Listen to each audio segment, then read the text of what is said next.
What I wanted to get is the emotion that the artists are creating in their work. So you have Carole Feuerman, hyperrealistic sculpture, where it's a moment in time. It's a frozen moment. That person is in contemplation, standing there. And then you have a recycled group, augmented reality, where what you see physically is just a very, very simple outline of a person. You can't quite recognize that it's a figure, but when you look at it on your phone, the sculpture comes to life. You see a living person moving, animated. This is very modern sculpture. Yes, it's contemporary sculpture. Is what artists are doing now, and it's having that emotion within their work that's most important for me. I would love visitors to come away with a feeling that they understand artists in the way that artists are expressing their feelings.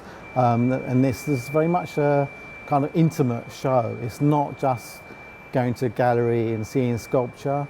It's kind of sculpture which has a meaning, which has feelings, which has emotions within that work. This notion of the casts and the figures in Pompeii seeming like moulds.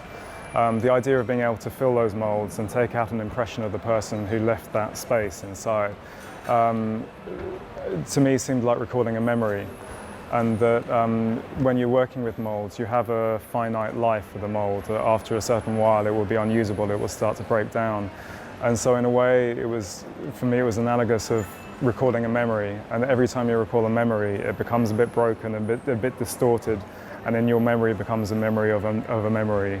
And so in a way, casting as figures for the sculpture, I wanted it to be like recalling a memory, and that every time it's cast, it becomes a bit more broken up and a bit more distorted.